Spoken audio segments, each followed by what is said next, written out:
जरा सबर करो। মেহেদি বল। মাছগুলো দেখেছিস তুই? তো তো একটু আগে দেখলাম পুকুর কাছে। আচ্ছা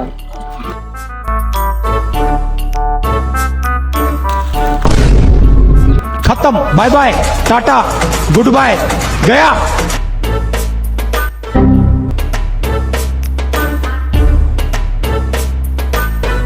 তাহলে ভালো আছে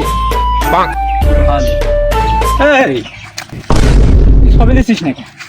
সমস্যা কি? এই ছবি তুলছি কবে? তুই ছবি দিচ্ছিস না কেন?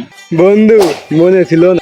মনে থাকবে না? তোর কাছে খানিক আগে নক দিলাম, তুই কেন বসে ফোন চালাতে পারছিস, আমার ছবি দিতে পারছিস না? কালো ফাটাই দেবো একদম। থাক থাক, আমি ছবি এখন দিয়ে দিচ্ছি, আমি দিয়ে দিচ্ছি, এখন দিয়ে দিচ্ছি।